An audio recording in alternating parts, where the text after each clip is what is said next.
Have you ever heard of a Greek city in Africa so magnificent it was called the Athens of Africa? We're not talking about Alexandria.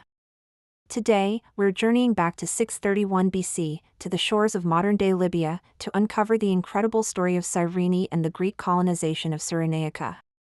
Picture this: a group of brave Greeks from the small, arid island of Thera, now known as Santorini, are facing a crisis. Overpopulation and a severe 7-year drought have brought their home to the brink of collapse. Desperate, they consult the most trusted voice in the ancient world, the Oracle of Delphi.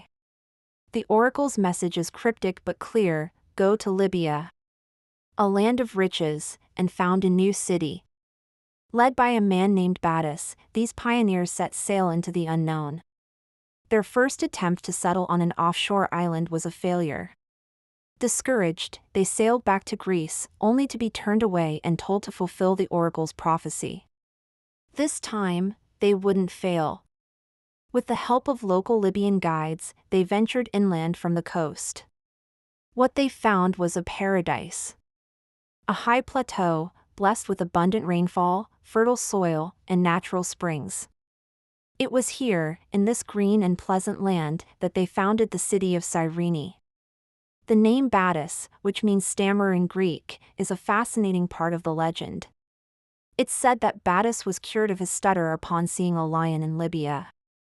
More practically, Battus might also have been a local Libyan word for king, suggesting a blending of cultures right from the start.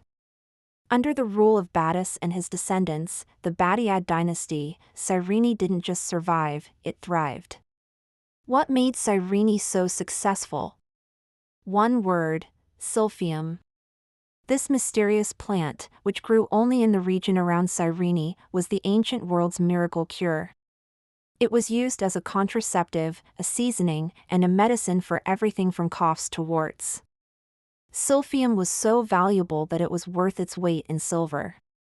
Images of the plant were stamped on Cyrene's coins, and it became the engine of the city's economy, making Cyrene one of the wealthiest cities in the entire Greek world. The wealth from Silphium fueled a golden age of culture and construction.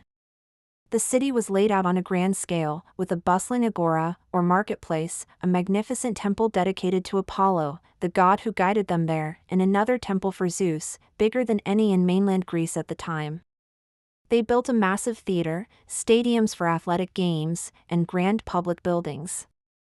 The art and sculpture produced in Cyrene were renowned for their quality, blending Greek styles with local influences. Cyrene's influence spread.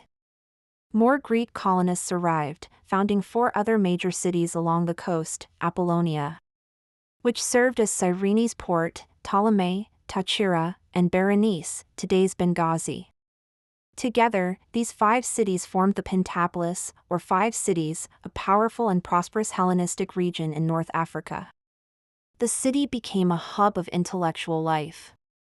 It was the birthplace of the Cyrenaic school of philosophy, founded by Aristippus, a student of Socrates. The Cyrenaics believed that pleasure was the highest good in life, a philosophy perhaps inspired by the city's own prosperity and comfortable lifestyle.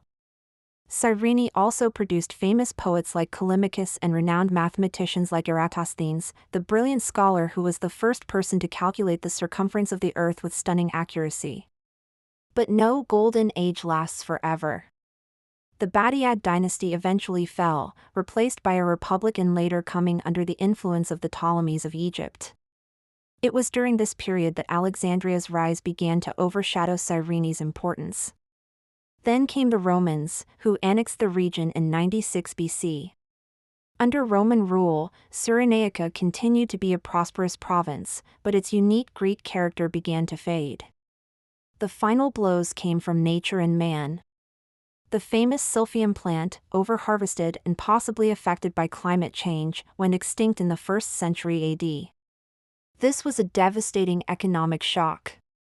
Later, a massive earthquake in 365 AD and the subsequent tsunami laid waste to Cyrene and the other cities of the Pentapolis, shattering their magnificent buildings and infrastructure. The city never fully recovered. Today, the ruins of Cyrene are a UNESCO World Heritage Site, a stunning and haunting reminder of this lost Greek kingdom in Africa. Walking through its silent streets, past fallen columns and the ghosts of grand temples, you can almost hear the echoes of its vibrant past, the chatter of philosophers in the agora, the roar of the crowd in the theater, and the hopeful prayers of the first settlers who found a new home in this rich land. The story of Cyrene is a powerful testament to the ambition, resilience, and creativity of the ancient Greeks. It shows how they projected their culture far beyond their homeland, creating a unique and wealthy Hellenistic world on the shores of Africa. It's a chapter of history that deserves to be remembered. A tale of a city built on a prophecy, powered by a miracle plant, and ultimately reclaimed by time. Thanks so much for watching. Please hit that like button and subscribe for more deep dives into the forgotten corners of history.